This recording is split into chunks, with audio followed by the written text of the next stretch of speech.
Everyone's. Good evening. What's going on? What up with it? I appreciate that, Mel. I appreciate somebody giving me some hood. Uh, Robert Hazard is in his car salesman voice. Everyone, good evening. Good to see y'all, man. I feel like I didn't just spend a weekend with y'all out of town. Oh, I felt like I spent a weekend with y'all. This was too soon. That's a lie, man. That's a lie. You traumatized? Yep. That was a good. You muted, Mel. You muted. I was asking Glenn, where is he a server at? What is this uniform he has on? It's called a vest and a shirt now. You wouldn't know nothing about that, you black nerd. You. He does look like he work at an Italian restaurant. Now, all you need is Guido glasses, Sarducci and you look like you'd be trying out for the Force MDs movie. That's all you He's need. a house. He's a Hey, y'all talking about him when I sing. I'm not gonna sing. so y'all coming out? Yeah, Robert, don't sing. No, Robert, please don't sing ever again. Yeah, Ever. y'all coming out the gate hard already tonight, ain't you? Yes. So Anybody? for those of you all that missed us in Virginia, Robert Hazard attempted to be Sean Mason, and it didn't work out well. It was ugly. Hey, well, it depends on what his goal was. You know what I'm saying? It obviously wasn't to be a singer. Right. If his goal was for folks to want him to never sing again, then he probably. Oh my God, you guys are going hard on me tonight. He probably reached his goal, you know, and I know that you are an accomplished man, so that probably was your goal. Hey man, good to see y'all. I would love to chop it up a little bit about the trip, man, after we bring our distinguished guest in. If you're watching the show, please do as we always ask you to copy the URL and paste it into your social media. Do not share the link. We're asking you to copy the URL and paste that into your social media. And it's time to kick it. Production team, bring in Mr. Melvin Henley. Mr. Melvin Henley, the founder of Pack Leaders. What does Mr. Henley do? Is he a rapper, an athlete? No, he's an entrepreneur, one that builds things. And with the right tools, well, Mr. Henley can build just about anything. Ladies and gentlemen, please welcome to the cave the CEO of Pack Leaders, Mr. Melvin Henley. Oh, brother. Melvin Henley. Hey, what doing? Hey man, we're honored to have you, man. Honored that you would take the time to come and hang out with us for an hour, man. Absolutely. I'm sure it'll be some fun, man, chopping it up with you. Why don't you do us a favor and take about 30 seconds, man, and tell everyone watching what you do, how you do it, where they can find you, all that good stuff. So my name is Melvin Henley, and I am the CEO, president of Pack Leader. Pack Leader for Project Construction League. And so we're a general contractor. We only deal with commercial and new construction. Can you all hear me? Sure can. You've got a little buffering and skipping going on in the audio, but we got you. And sorry about that. So we specialize in carpentry, and so we're a general contractor that is signatory to the Carpenters Union. I'm a 20-year. Oh, All right. looks like we lost Melvin. Man, it's hard to have two males in one show, man. That's what I was gonna say. I was gonna say it was, Energy. it was we on mail overload. We're on mail overload. That's all that is. I'm sure he'll be back shortly. Yeah, absolutely. Hey man, thank you guys for rocking out so tough in Virginia, man. Y'all represented the show so well, man. I think they got what they expected, and maybe even a little more. We got a chance to get the gifted Mel Rob on the mic at the end and send us off with some dope poetry, and it was a really good time. So thanks again to Benita for having us out and championing and coordinating that whole event. Thanks to Jamie Gill for coming out there and supporting us. Thanks to the Book Bar on Main Street in Richmond, Virginia for hosting our book signing.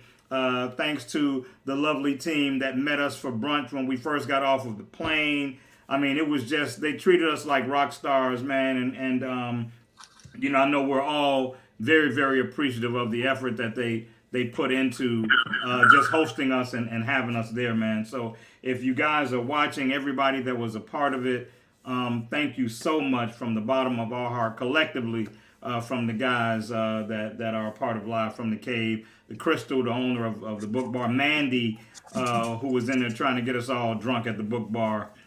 Just all of them, man. They were so awesome, and I want to make sure that we make sure that they know that we're grateful for them, man. So, how's your sound and stuff now, Melvin? It's good, man. It seems like today's just one of those days. Hey, man, it's one of those days for me. I totally understand. We were an hour out, and I wasn't sure I was gonna make it. I'm like, oh, they're gonna be mad at me. Yeah. But I spent the whole day trying to be here, so I'm sure that's why it worked out. Hey, man, let's jump right in, man. I heard through the grapevine something that I'm not gonna repeat because I don't think it's true, but it's just my way of reminding people. Substantiate your news before you start spreading it. What I usually do is not complicated. I look for it on Yahoo. If I can't find it on Yahoo, if it comes from some news source that I've never heard before, I typically don't think it's true. The minute I see it on Yahoo, then I go, okay, well. Revolt TV actually posted it and confirmed it. And confirmed it? Mm-hmm. On Twitter. I saw it on Twitter, but I typically try to use TMZ. Yeah. TMZ ain't say it. I don't believe it, bro. Yeah. But he's not that TMZ famous either. So. Yeah, that's true. So is it true? Revolt says it is. I haven't seen it on Yahoo, so I'm not gonna say. Yahoo is my source. So Google GCI has posted it as well, though. Too. Oh, the radio station? Yeah. Oh, wow. Yeah. So what we're talking about is and we don't really talk about him much on the show, but Kevin Samuels, he's become very known for being outspoken. Some people say he's a woman basher. Some people give him a lot of different titles. I will say that a lot of times I agree with him. I think sometimes it's packaged in a way that makes it polarized a bit. But the reports are he died accidental death somehow. Maybe, I don't know if there was a weapon involved or a fall or something, but that's the report. I'm sure somebody's watching and will chime in and tell us, whether or not it's accurate, because we get that a lot from the viewers. No, this is what really is. Please, if you chime in and got your news from a Facebook post, we don't want to hear from you. Yeah. If you saw it on Facebook, don't talk to us about it, because it's probably not real. Hey, man, I saw something today. It was a young lady, and it was a blurb. She said that she's a stay-at-home mom, and her husband makes very, very good money. And I guess over the years, she had decided to make her own stash with the money or allowance or whatever that he had given her. But she didn't tell him that she was making a stash. And so he somehow discovered the stash and was very angry. He felt like it was the in case we don't make it money. And he said, paraphrasing, her words were, he felt like if she had a backup plan for the marriage failing, then her commitment to it was probably not 100%. But I want to talk to you guys about the overall umbrella of it. I don't want to isolate anything necessarily, but the overall umbrella of it. Are you okay with the secret stash? Do you think the secret stash means anything other than it being a secret stash? Does it mean that you're so prepared for the failure of the marriage that you're not giving yourself to it 100? Like, what does that mean to you, Mel? Come on. So I think I read the same thing, and supposedly in this particular incident, she had her own little side hustles where she was putting the money away. So it wasn't like he gave the whole check and she took some of that and hid it. She was doing her own thing and put it away. If he's being a provider and she's a stay-at-home mom and they're doing that, like I was watching a movie the other day where Angela Bassett and a whole bunch of other people. And she said something about at the end she had a fund that she put away and the husband didn't know about it. He wasn't even mad. He was like, oh, you know, she was like, now we could go tour the world, see the world or whatever. And he was like, how much is it? You know? And she asked him if he was mad about it. He was like, no, I think you're a genius, you know, for doing that. But that relationship worked. All in all, I don't know if I feel a particular way either way about it. You know, if it's I would feel a particular way if she didn't like feel like it was necessary to contribute to the household, or she wasn't doing anything like that. It was just, I'm gonna make all this money, put it to the side, this my money or whatever. Yeah. Well, there's another element to it, and you were absolutely right in correcting me. She did make some of her own money, but she did not tell him. She was making the money online secretly, which, you know, which rots of it being suspicious because you kept it secret. Does that? I'm gonna circle back to you if you think it changes anything about the way you see it. I'm gonna ask our guest Melvin Henley to chime in. What do you think about that? She's got the secret stash. She's making a little bit of money online. Husband's upset that she's. I don't know if he's more upset that she has a secret stash or that she has a stash he doesn't know about. But what are you gleaning from it? Now, was she making money from OnlyFans is the question. I like this guy. Yeah. No, Hey, was she making money from the Gok 3000? Is that what you no. So I got married twice. I didn't get a chance to tell you all that. I got married at 17. I got married at 27. So it's been a 10-year difference. I made it through 37. I didn't get remarried, so you know I still got a strike 3 in me. And I think that it was seriously a situation where we worked together until we couldn't. You know, obviously. I think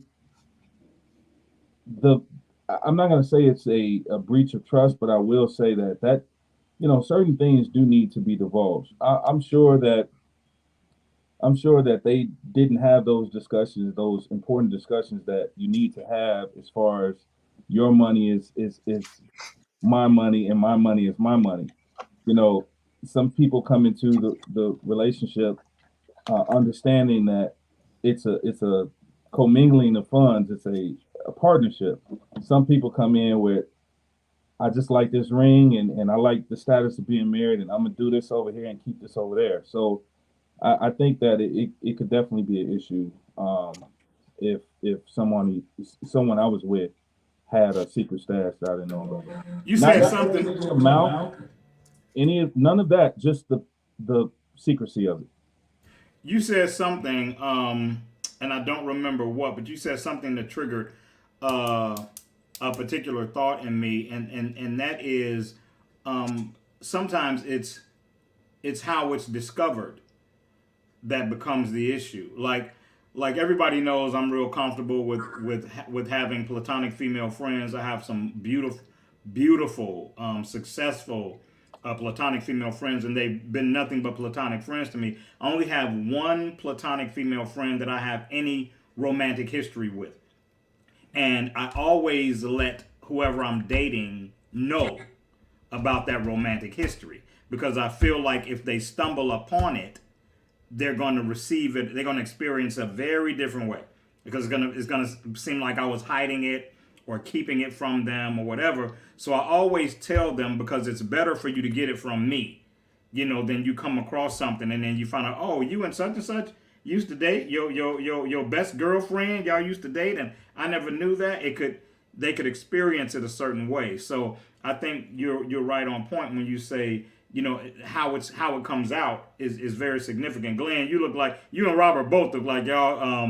Robert looked like the dude from Despicable Me, sitting there ready to fire off. So I'm gonna let you come first, Robert.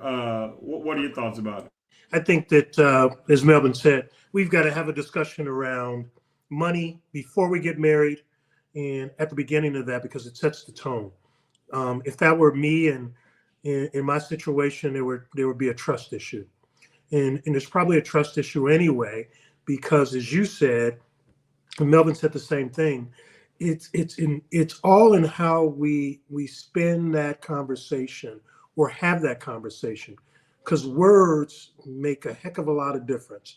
But I wouldn't really care if she had the money, if she's saving and all that stuff. But I would have liked to have known about it, because we all know marriages ain't working these days. So the secret stash is a secret stash, and my brain would be thinking about, is this the divorce money or what?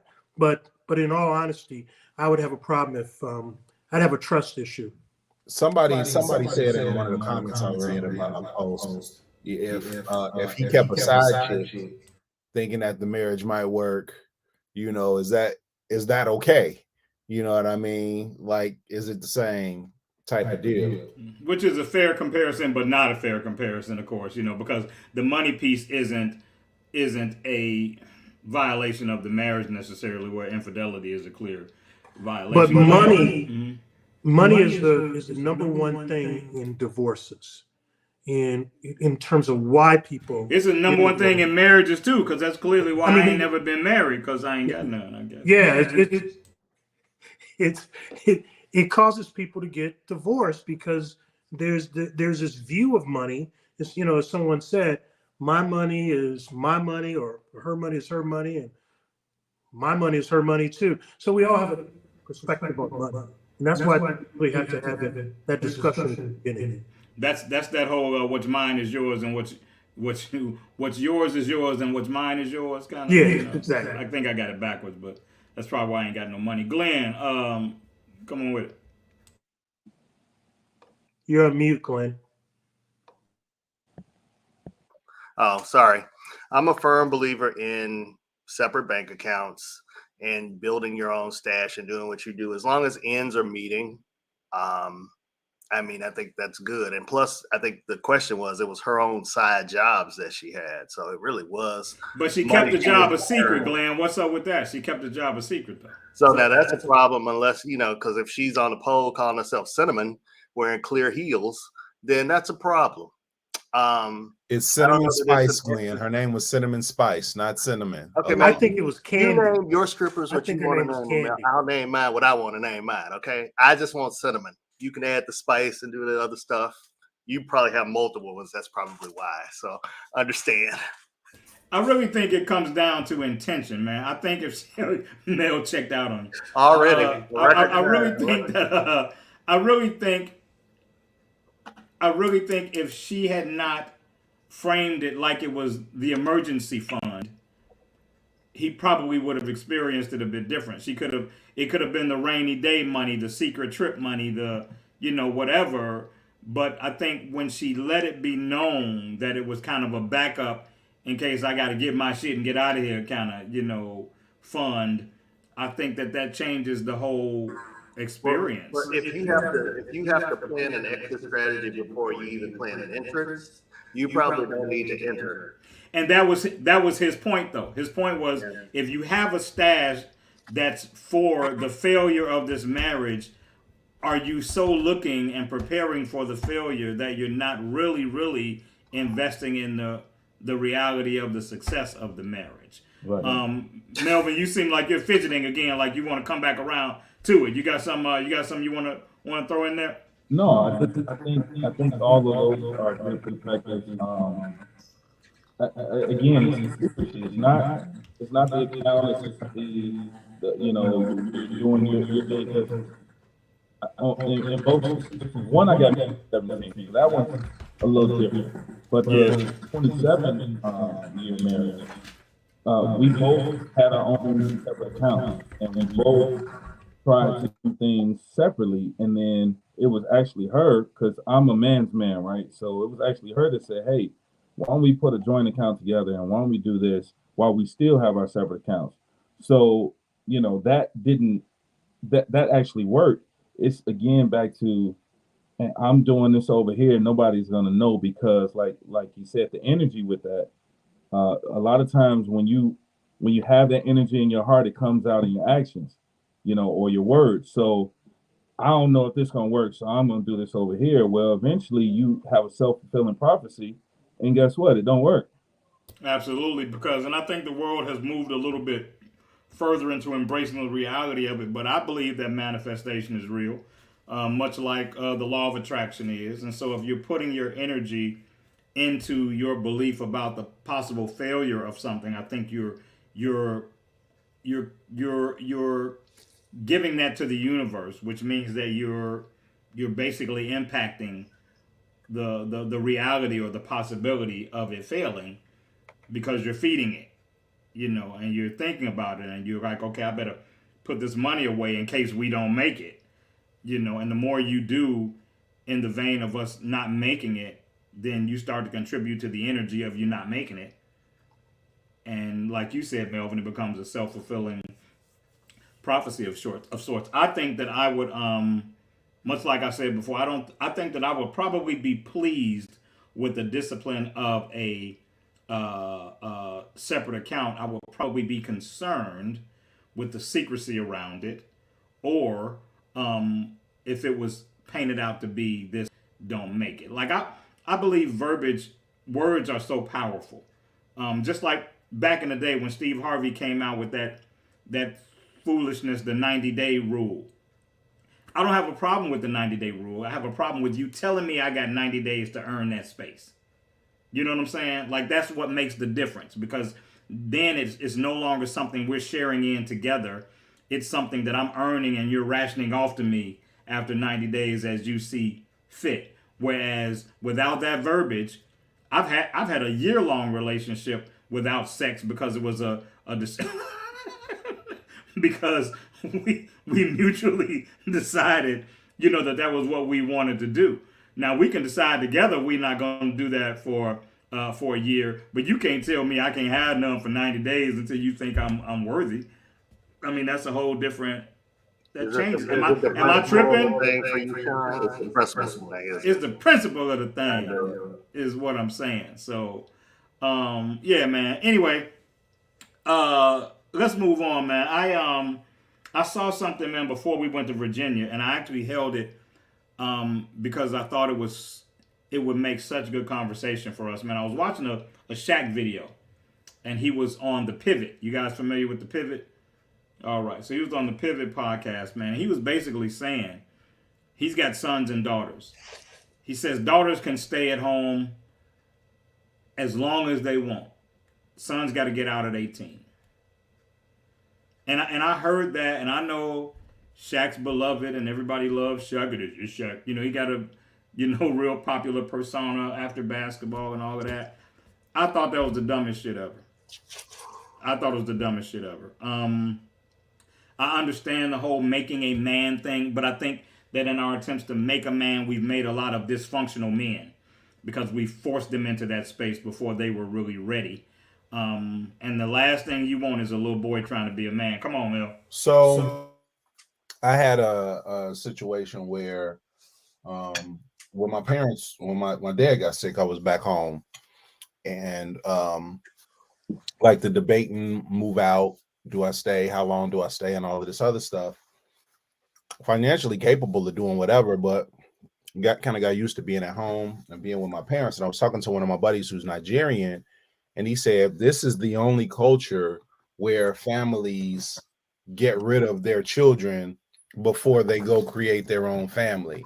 He was like, man, I got buddies that, haven't been married yet, and they're still with their parents, and this is their family until you go have your own family. Number one. Number two, I got another fraternity brother who after college moved back home, paid off his student loans immediately. Like, his parents didn't charge him any rent as long as he was making like double payments on loans and all types of other stuff.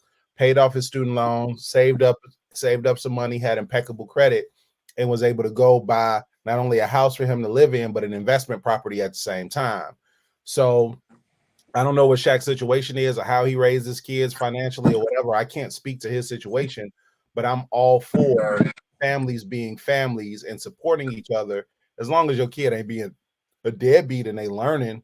You know what I'm saying? I think it could be powerful if we had that type of cooperative economics inside of our own home and taught our children and kept the family together until it was time for them to strike out on their own, or they wanted to strike out on their own. Yeah, the only time I can really see it, I'm gonna come to you next, Glenn. The only time I can really see it is if home doesn't provide any sustenance for them. You know, like if you're in a position where your kid can go to college, come out of college, spend a few years at home saving money, you know, getting themselves ready to go out into the world, and you're able to underwrite that for them financially because you're doing well enough to do that. I think other cultures are very, very involved in that process to make sure that when that time does come, the children are super equipped.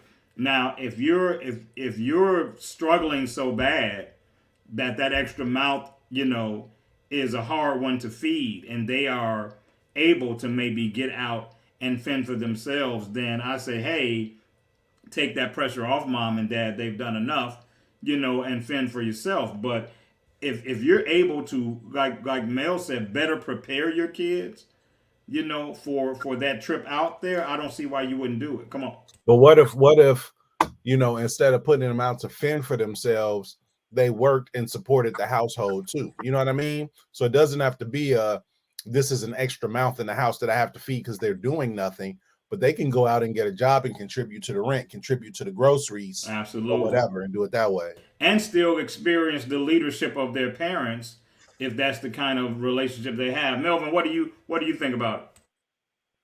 Man, so I I have a unique story for this.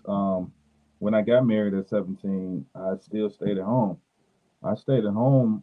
Me and my wife stayed in my room, and it's a backstory. I grew up a Jehovah's Witness, so it's more than just I wanted to get married at 17. But we stayed in my room until I was 19, and then we moved out, and then we moved into her parents' building in the basement, and then we stayed there for about a year until we got our first apartment.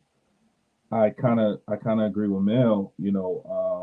Other cultures, they're not in a hurry to kick the men out, and obviously I have a more biased perspective because at 17 I'm in high school walking around and I actually have a wife there. You know what I'm saying? But um, it wasn't a big hurry for us to move out. They actually wanted us to stay more, in the household more to work with us and kind of mold us into a good, positive family.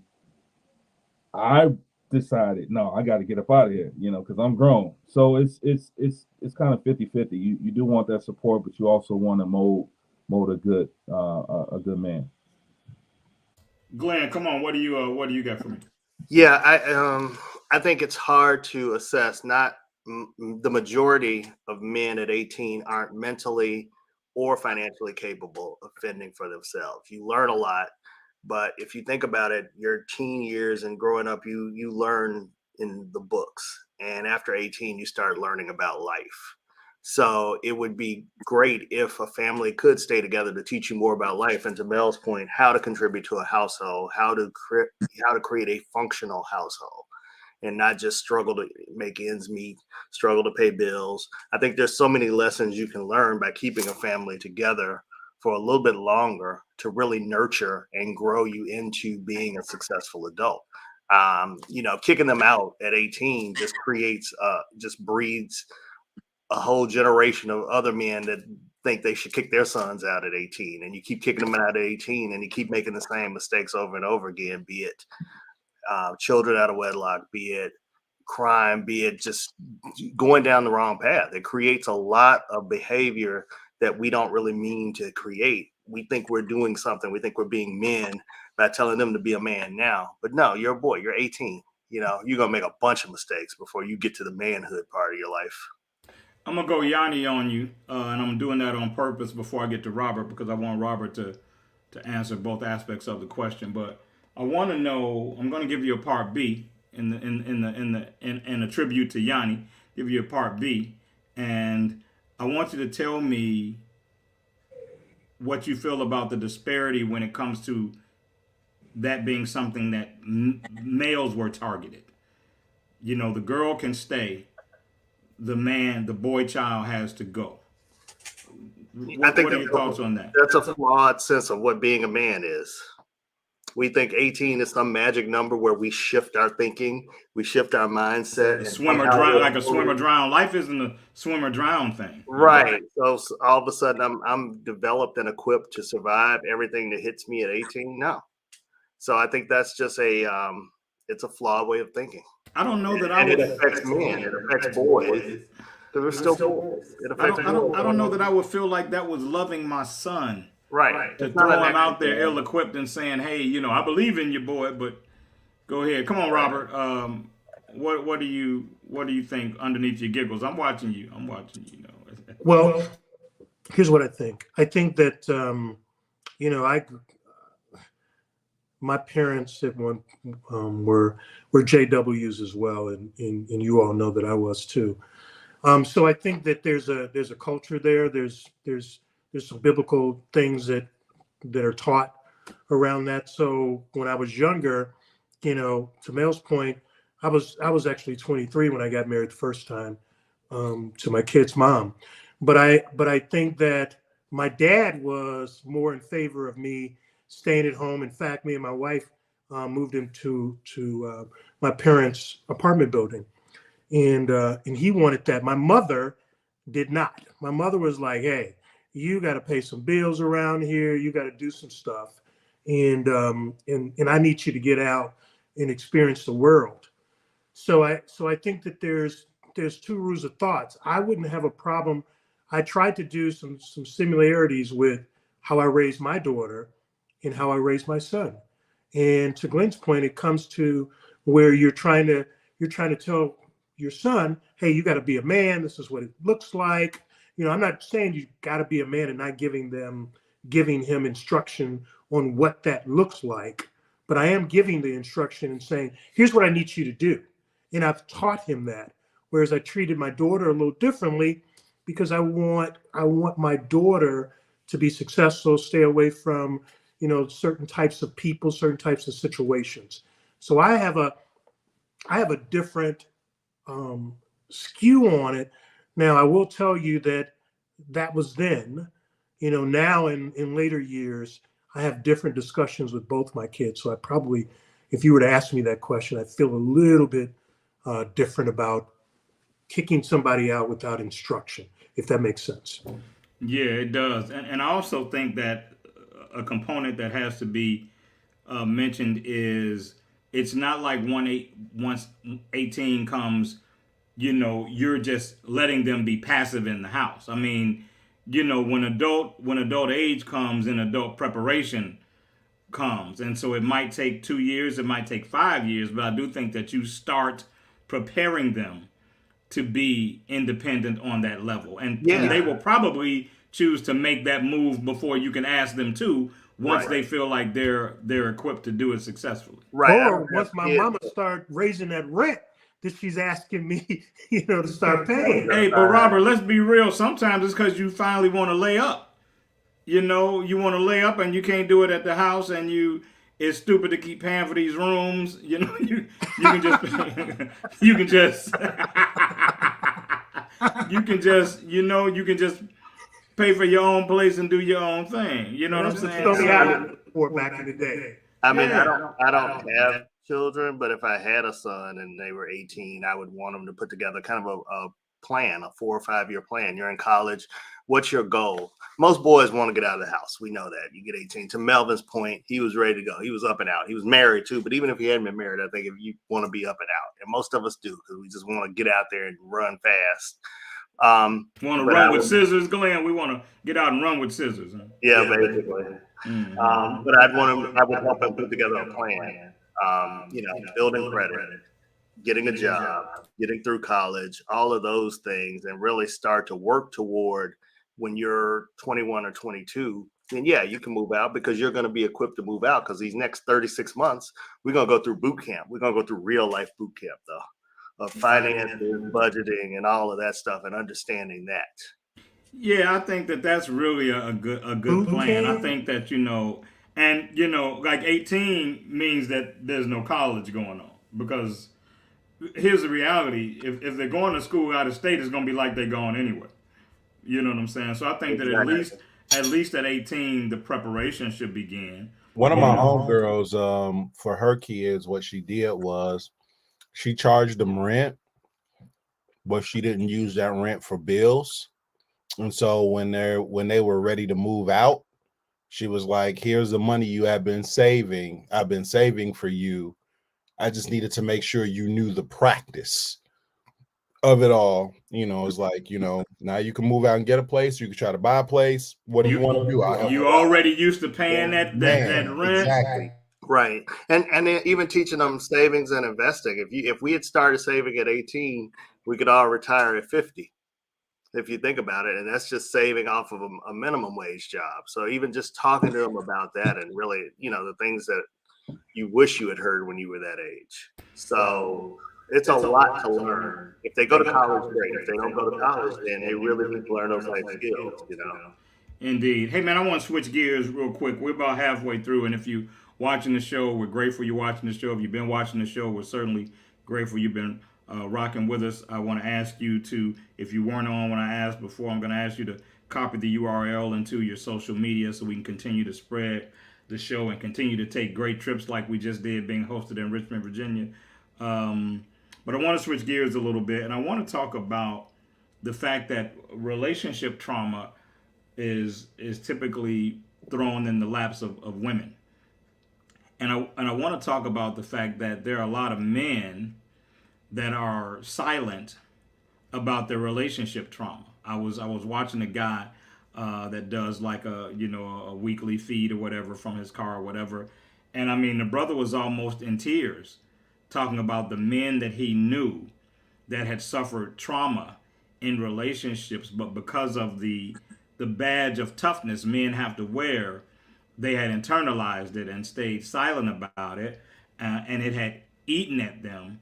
Not only eating at them just from the ability to communicate it, but also eating at them in a way that made their following relationships fracture, dysfunctional from the damage that they suffered. I want to know, man, if you guys know guys like that, what you think about it. I mean, I'll be honest and say I've experienced some before, and it took me some years to kind of get past. It took me some years to even own it. As men, you don't even want to own the frailty, that something affected you like that on that level, something like your relationship with a woman, But I want to hear from you guys, and Robert, I'm gonna hit you first on this one. I want to know what you guys think about that, about the fact that because I also my other tribute to Yanni, my B side to this question is about the comfort we have with vulnerability. So I want to know, Robert, have you experienced trauma that you couldn't communicate? Do you know guys that have, and just the silence of it is damaging for them? Absolutely. As you know, I talk about mental health and therapy quite a bit. There's always this trauma that goes on with a lot of men, including myself, that springs from the first time, Felicia broke up with me when I was in 8th grade. Felicia, where you at? You watching? He done called you out. Call in to the show. It's always a Felicia. Always a Felicia, an Alicia. It's a 3-syllable, like Doug Banks used to do back in the day. Yeah, Karen and all of this. But at the end of the day, You know what you did, Felicia's. So, and I'm gonna find Felicia now that we've been talking about Felicia, but I think that to your point, Sean, is that we carry the baggage, we carry the shame, the breakup, all this sort of stuff, which actually happens from childhood, and as men, sometimes I'll speak for myself as a man, ego gets in the way, and I don't want to admit that I'm struggling with something or I'm depressed about something. And of course, that carries over into, the relationships, that I have or have had, in marriages that I've had. So yes, to answer your question, I think that, this is May's mental health awareness, and we really need to, as men, be vulnerable and focus on that and get therapy. I'm in 3 therapy groups that I'm a part of. Yeah, but Robert, you said men should be vulnerable, but that's the part B to my question, is it safe? I mean, are you confident that the women, and I got you, Big Melvin, I'm gonna come get you in a minute. I see you. Is it safe to offer that? Are your experiences with offering that vulnerability? Have you been safe with that? I give you some time to get ready, Melvin. Well, here it is, and I'll land the plane here. I think that Well, I like that. He said he gonna land the plane, man. You hear that? He said he gonna land that $20 helicopter. No, Robert, See, I Robert wasn't worked gonna out. say nothing about the helicopter, but now I want my trophy, Benita. I just want you to know I want my trophy. I deserve it. I came in under $50. That's another matter. But the whole thing about Save Sean is we have to know, man, the people that we get with, we know within time if they are safe for us to share our vulnerability with. I mean, we just ignore it though because maybe the sex is good, they tickle our ear, they rub our back, whatever the case is, we kind of let that go. And man, we really have to own that stuff. Well, And I'll say this, and then I'm gonna ask Melvin to jump in here. I'll say this: when I was younger, I saw it and ignored it. But I was young. She was fine as hell, and I was young, and I swallowed it because I like looking at her. She was fine, right? As an older guy, the vulnerability wasn't one I offered. It was a life valley moment that I didn't have control of. And that was a vulnerability that I just had in life because of what was going on with me. And then she weaponized that. So when you ask about the vulnerability, is it safe?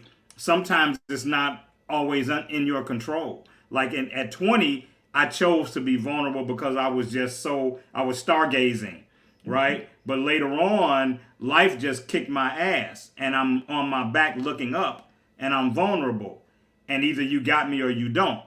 You know what I'm saying? And this person chose to weaponize that space. And the damage that it did is that I'm not comfortable with valley moments if I'm not solo to this day. Like if anybody has to be impacted or share in my valley moment, I'm uncomfortable with it. I don't like it because the time that I had it before, the person bailed on me or they didn't have my back like I wanted them to. Melvin, I know you've been waiting. Come on with it. Mel, I see you. I'm gonna get you right after him.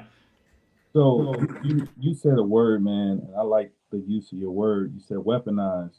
Um, Someone that cares about you is the only one that can pull that trigger and weaponize your vulnerability. Because you don't let anybody else in that space. So, when I was younger, I was the opposite. I wasn't vulnerable, and I was this. Well, I'm married now. I got to be hardcore. I have a past. I have a reputation in the street, so I got to be this way because this is who I am. And then as you get older, then it's like, no, that's who I thought I was. This is who I really am. And then as I got into that second half, that vulnerability was weaponized against me. And it's like, if I would have met you 2 years ago, you wouldn't be, what I'm saying? So it's really, man, you hit the nail on the head right there. For sure. Mel, come on. So I mean, I think it's a double-edged sword, bro. To say I've been vulnerable before and this happened, so I don't do it anymore. I'm just being open about the damage you did to me. Yeah, that's No, all. I'm Yeah. not. I'm not saying you're wrong. I'm just giving a perspective, right? I've had food poisoning before, right? But the benefits of food outweigh the fact that I had food poisoning, and the benefits of vulnerability, if you can get to the point, outweigh the benefits of being closed off. Life is a gamble, period. We just never know when we shoot the dice if we gonna crap out or not. Brene Brown has a Netflix special called The Call to Courage, and she talks about vulnerability in that Netflix special. And it's one of the dopest Netflix specials that I've ever seen in my life. I actually have one of her other books that I ordered recently that I haven't read yet, just based off of the fact that I saw the special. And the only way to maximize what life has to offer is to be vulnerable.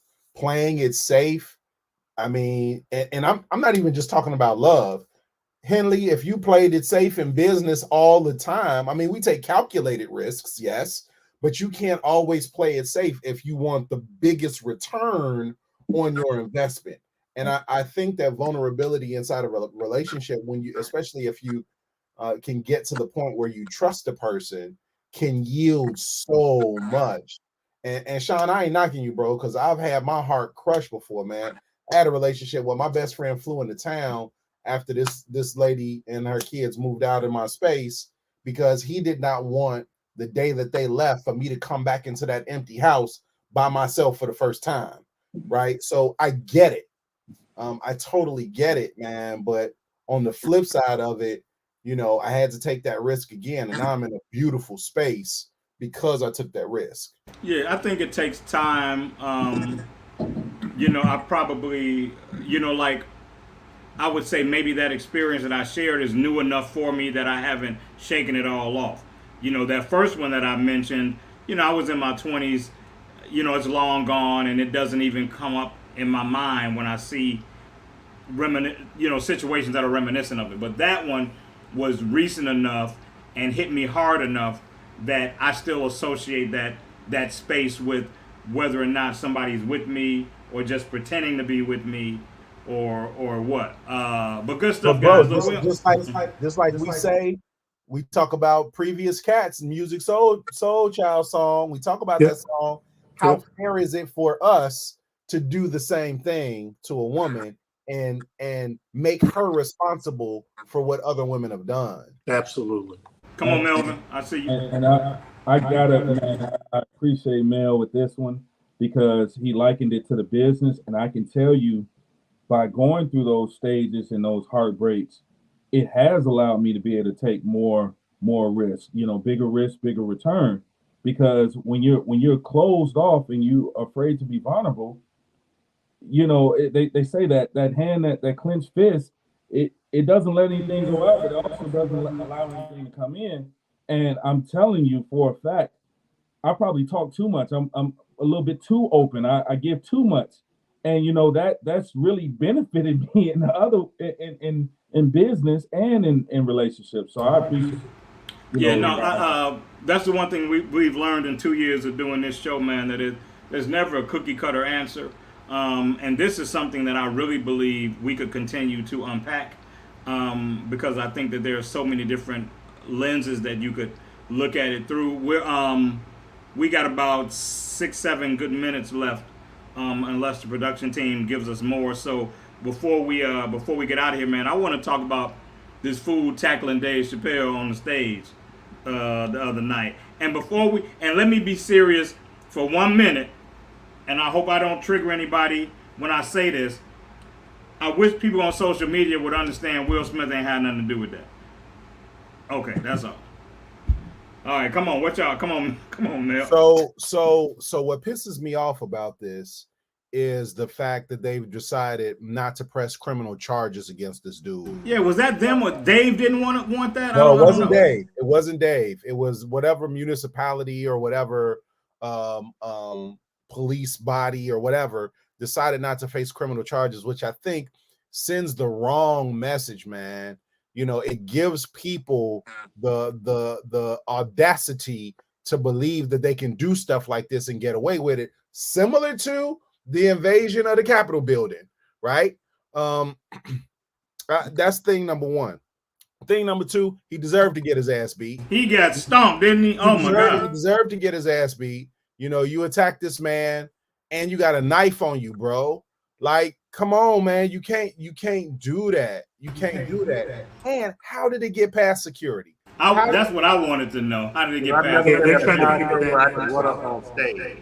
I've never been at a concert. I've been on first row and to the fifth row, and there is no way I could have got my tail up on stage enough to tackle somebody. So I don't know how he got back. First of all, I was gonna be dressed too nice to do some shit like that anyway. True. Dude, I think it costs too much for me to get beat down and drug out before the show is over. Phil Beckham, we see you, brother. I actually thought about you, man, because if you don't know Melvin Henley, the work that you guys do, I think you guys are two guys that should know each other. So let's try to make that. Okay, good. I was going to say, if y'all don't know each other, we ought to make that introduction happen. But come on, Robert, what do you think about Chappelle, man? I think it's crazy. I think that now we are starting to see the mental health of people, the anxiety that they've been faced with during this pandemic come out. It's been suppressed for a long time. We've already beat up the fact that how did it get through security? It was some reports say it was a toy gun, but the knife was real. So I mean, it was a makeshift. It was a prop gun with a ejector knife on it, like a switchblade knife on it. Yeah, but all of us, as Glenn said, we've all been to great concerts, and I don't know, I can't jump. Maybe I'm just not in shape. I can't jump up on that stage from the first row to be able to get up there and do that. So after a few bottles of liquor, Robert, no, you probably can't jump up there, I'm sure. Thank you. I appreciate that. I'm gonna drink some of your champagne on Saturday. I know you are. But so that's the whole thing with me on that piece of it. I just think that people are starting to lose it. Yeah, it has nothing to do with Will. Yeah, and I've seen, it just irks me, man. I've seen people posting and acting like, Will Smith gave people the audacity to run up on stage. Negroes was doing that dumb shit long before the Will Smith thing. If they can get in and get it done, they're going to get it. Will Smith has not empowered the stage runners. I mean, that's just like people running out on the field on baseball. Yeah. Running on the court at basketball. Although, don't try to run on the court at basketball, because I saw them people down and drag them off like. Did you see the last one? Yeah. The last one, the security guard. Yeah, he was waiting on it. He knew she was on something, and she was so focused on what she was doing, she never saw him. He was watching her the whole time. If you watch the video, he was watching her, waiting for us. I think that was a woman that tackled her. Was it a woman? I know it was a woman that got tackled. I don't. Well, I tell you what, it looked like a defensive back. I don't know what the gender was, but she hit her like LT hit quarterback. He knocked you flat. She got 1 foot on the court. Yep. 1 foot, and then bam. Yep. The security guard took us smooth out. Hey man, we got about 1.5 minutes left. I love y'all. Melvin, you have been an amazing guest. I look forward to you coming back and hanging out with us again, man. I enjoyed your contribution, your demeanor, your temperament, the wisdom you shared, man. Not very often we have somebody that stepped out into the world of marriage at 17, back again at 27. I got my ears pierced at 17 and 27. So we appreciate, man, what you bring to the show. I know, Mel. I know. I think that was the orange, Sean. I'm not sure. Hey, look. Let me say this. Hey, Glenn. Let me say this. It was not the same level of commitment. Be clear. Robert's ears will be tickled. Robert just sent out a code on what he liked with the ears tickling. Yeah, I saw some questions come through. I just didn't. I didn't say anything. But hey, man, Melvin, don't leave. Come back into the room after we're done. Everybody watching, as always, for 2 years, you've rocked with us. We appreciate you. We love you. Nothing you can do about it. Richmond, Virginia, we appreciate you. Maybe one day we'll get back. And everybody else watching, we see you next Thursday at 9. It's been live from the cave, for sure. Camped out at home for COVID? Join us, Indie TV, where you will see the talk shows, movies, drama, action, and comedy. Be the first and see it first. Sign up now for free at Indie TV.